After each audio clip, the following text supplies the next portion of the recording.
What's up guys? So ngayon nandito tayo sa Cagayan de Oro.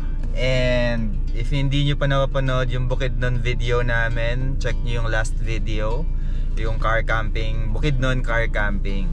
So today, nag-aya itong mga friends natin from CDO na na-meet din natin through overlanding and through cars.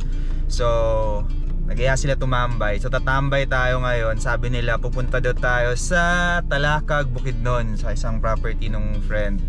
So doon tayo mag-chill, kwentuhan, catch up, and pakilala ko din sa inyo mamaya. Yun yung maganda dito sa Cagayan de Oro kasi ang babait ng mga tao. Kaya yata binansagan na City of Golden Friendship. Pero yan, totoo yan, mabait talaga tao dito. So muna tayong Talakag, hintayin lang natin sila. And then may feature ako na na Fortuner. Papakita ko sa inyo yung setup ng Fortuner ni Boss JV. Malupit din yung setup niya. Pakita ko sa inyo, share ko din sa inyo. So let's go! Ito na yung kasama natin guys. Uy! Sir, morning! Sa iyo na pala. Kurt! Jason. Boss JV. Tara! Tara! Yan, sila kasama natin today. Let's go, let's go!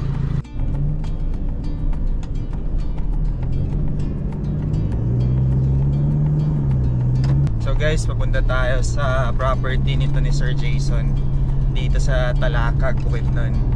Pero mga 1 hour drive from Cagayan de Oro.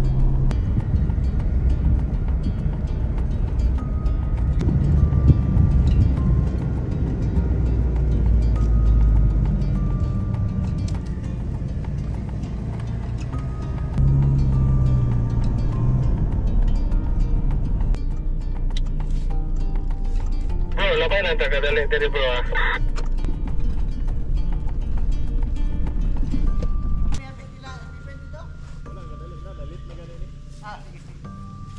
Kung mubalik ganahan ka mubalik unsa man unya. Makakonta niya hapon. Pwede mo. Pwede ra. Murag di kay mo lang diri. Ganda nung spot dito guys, para events place sa Talakag. Bago pa, wala pang name. Pero ganda, ganda. May wedding daw mamaya, so kaya parang ginagawa nila ng mga setup. Ganda, ganda. Wala pang name pero pag meron na, share ko sa inyo. Lipat tayo din sa kabila. Si Boss, napaka-poging Fortuner. Doon tayo sa spot nila.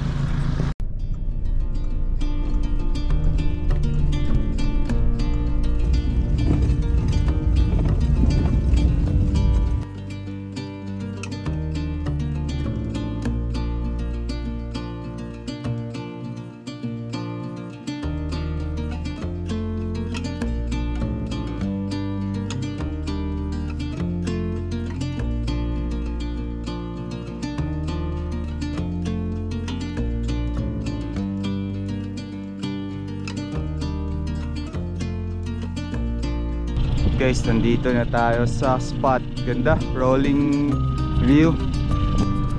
2 rig lang tayo pala ngayon. Ito yung munting kubo ni Sir Jason dito. Ay, napaka chill. Sarap buhay camp. Dito tayo magla-lunch guys. Ayan, si Kuya Bredel yung Sudan na to kuya. Ba? Grabe, ganda ng view. Ganda ng view dito guys. So again, private pa to. So di natin alam kay Sir Jason, eventually bubuksan niya to Sir Jay, no? Eventually. Yeah. Pero ngayon private pa. Private muna. Private muna. Parking or camping spot. Tapos overlooking talaga. Rolling. Bukidnon kasi guys is known as Highland Paradise. So actually ito mismo, literal, yung view mo dito, Highland Paradise. Or other tawag nila is Food Basket. Pero I think mas bagay yung Highland Paradise. Ganda, grabe. Silip nga tayo dito sa loob na Pero ngayon, bodega pa. Ngayon, paglabas mo may view agad. Tingnan mo. Ay, grabe. Terrace. Yun na, Mount Kalatungan tsaka Mount Kitanglad. Grabe, iba yung beauty ng bukid doon. Sir Jason pala, Sir Jason, Boss JB. Ganda, ganda. Mahangin, presko, Panalo. may mga pinyahan. Balik ka, Brian. Brian, wala na, malis na eh. Hindi napuntahan nila Brian to. So guys, nandito tayo ngayon sa Talakag, Bukidnon, sa spot ni Sir Jason. Sama natin si JV. Ayan si JV. And since nandito tayo, na-enjoy namin yung view. And day trip lang to. Mapakita ko na din sa inyo yung tong Fortuner Overland rig ni Boss JV. Ganda eh, solid, solid. Tsaka sinasali niya sa mga car show. Diba? Car show. Car show. B2B, yan, yan. Ayan, si Boss JV Ong. Ayan, from CDO yan. Sila din yung nag-accommodate kina Idol Jack nung nandito sila, yung team ni Jack nung nag-Philippine Loop sila. Team CDO. Oh, actually pag pupunta ko again, sila mga madalas kong nakakasama or mini-meet dito sa Cagayan de Oro. Ano tayo, pakita mo nga sa amin yung rig mo. Gusto mo natin sa harap, sa harap. Kasi tagal ko nang tinitignan tong rig mo eh, ganda na to eh. 2008 Fortuner na 4x4. 4x4. So naka winch na, steel bumper. So anong steel bumper? ARB. ARB. Naka-warn. Warn. 12 pounds. 12 pounds. Tapos naka fog lights. Light force. Light force. Tapos rigid. Rigid. Kasi di ba ino-offroad mo to, bro? Oo. Ino-offroad sa Team CDO. Team CDO, yan. Team CDO. Ayan, yan. Team CDO 4x4 club. So, may mga, ano yun dyan, bro? Dito sa taas. LED bar. LED bar na parang same as rigid adapter pare. Oh. So, yung pinakagusto ko dito eh. Ayan, no? Live life. Live life. Keep living life. So may mga sagad sa ilaw to eh, oh. May mga kung sa Gio pa yung meaning na live life, mabuhay ka hanggang gusto mo. Tama. Idol, Idol Gio, Idol Giong. Ikaw, JV Ong. Ano ba to? Pinsa mo ba yun? Kapatid mo? Apelido lang. Sagad din to, so naka-snorkel na din. Safari snorkel. ARB inspired. ARB inspired. OME, yung suspension OME, tapos naka UCA OME pa rin. Okay. So suspension naka OME. Ito dito. Tapos yan. OME lahat. Tapos ARB skid plate. Lahat all the way ARB. All the way. Bradley. Ano size ng gulong mo, brother? 285/75. 285/75 16. All UFG. Bro, ito yung curious ako eh, yung livery tawag daw eh. Ano na? Toyota livery daw, sabi. Inspired siya parang sa mga Tacoma ng nasa Australia. Yung colorway. Ganda. Tapos maganda dito guys, kasi pati yung rooftop tent niya, abot dun yung yung sticker. Pakita mo nga yung drawer system mo. Wait, of course. Naka-smiley yan, naka-smiley. Team CDO, shout out. So, pakita mo nga kami ng mo bro, drawer system mo. Drawer system, DIY. DIY lang daw to guys. So, kasi may kilala kang gumagawa. So, magkano inabot? Mura lang, nasa mga ito siguro mga 10 to 15,000 lang lahat. Naka dual bat to. Ito dual bat. Naka dual bat pa pala to. DIY din. Ito lahat gawa namin lahat DIY. The fuse. Naka 180 AH na lithium bat. 180 AH lithium bat. Siguro magkano ginastos mo? Siguro less than 30 ata. Dual bat na, no? Dual bat. Tapos ito, syempre na custom drawer kasi sila gumawa. Walang laman ng mga pang-atak. Idol ko to eh sa idol ko to sa mga budol na mga dito ako nagtatanong sa kanya pag may mga di ako sigurado. Budol finds.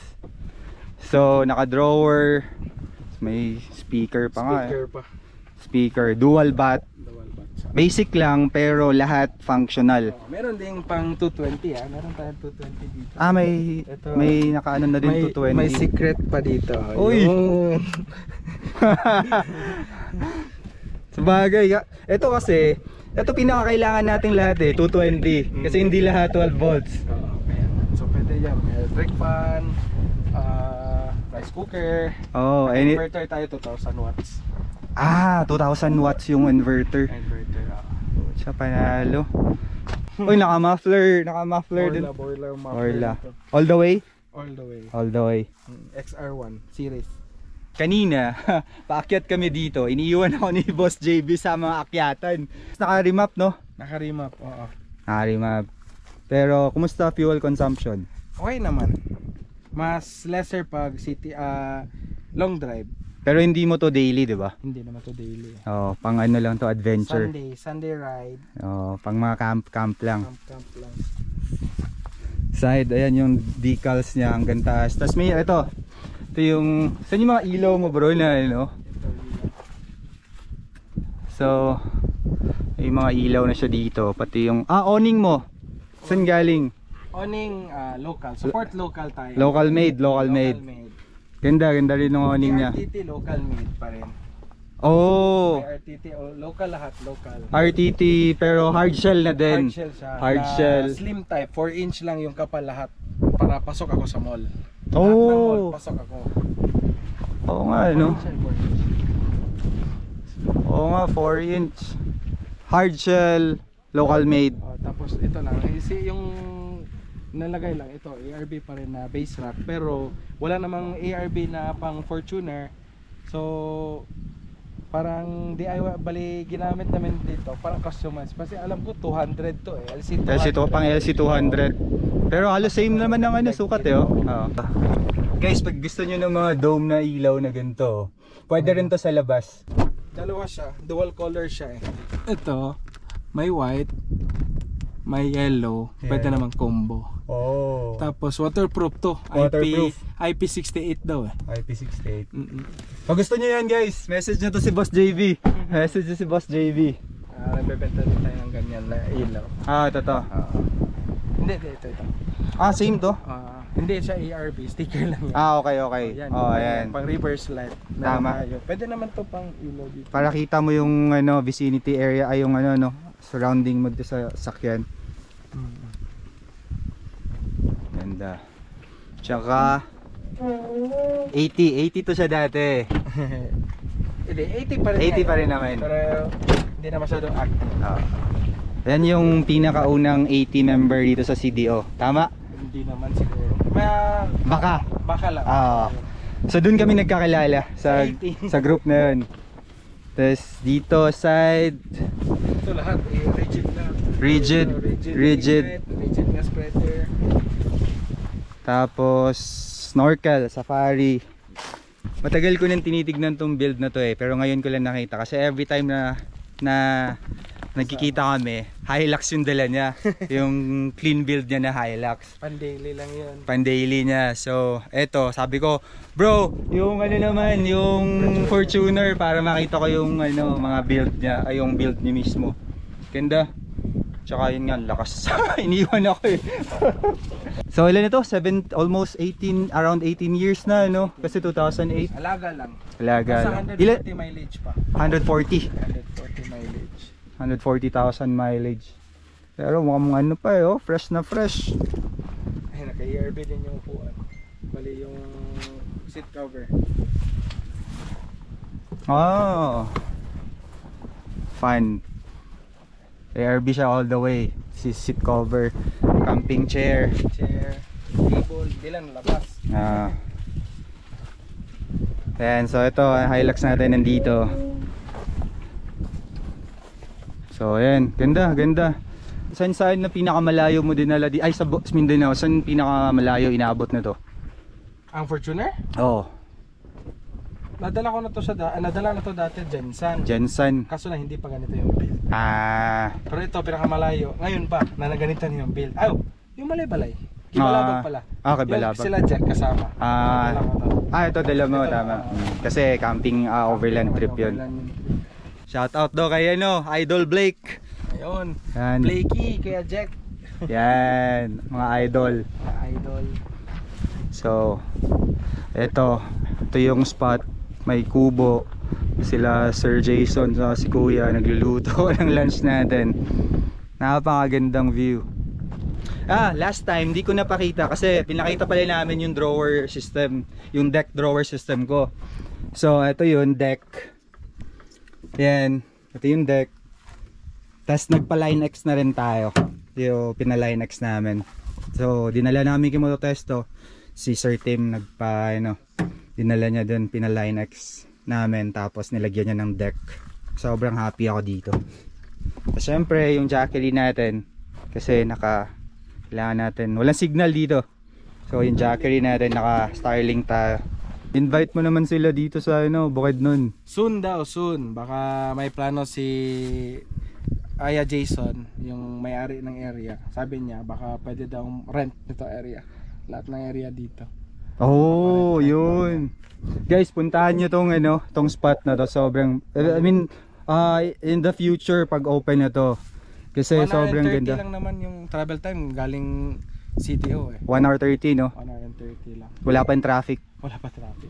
Oo. Kita mo pala yung ganda pa ng view. bundok ng Mount Kalatungan at saka Mount Kitanglad. Mount Kitanglad. Sa totoo lang, yung iniisip ng tao na nakakatakot dito sa Bukidnon. Well, hindi naman. Again, due diligence din. Alamin nyo kung saan kayo pupunta. Pero so far, grabe, yung lahat na pinuntahan ko dito sa Talakag, sa Communal, ganyan. Okay, sobrang ganda.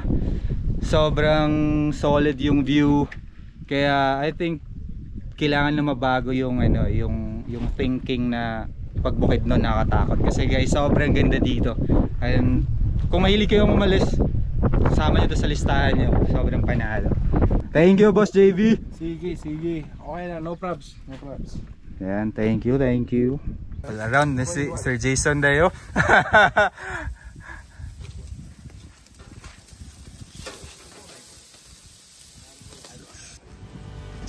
Habang kumakain ka dito, guys, ayun yung view mo, Mount Kitanglad, only in Bukidnon. Kain. Waiting for you in a town where I've always stuck around. It's always easy when I see someone waiting there for me. When there's a whole lot of love in a home from above. You take your coat off and raise that smile, the one unheard of for 1,000 miles. We share the future just like the past. The good and bad times are gonna last. Well, there's a whole lot of love in a home from above.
So guys, nakita nyo naman sobrang ganda nung part ng Talakag, Bukidnon na yun. Sobrang ganda. Parang gusto kong bumalik doon, mag-camp doon sa area. Ganda. 360 yung view.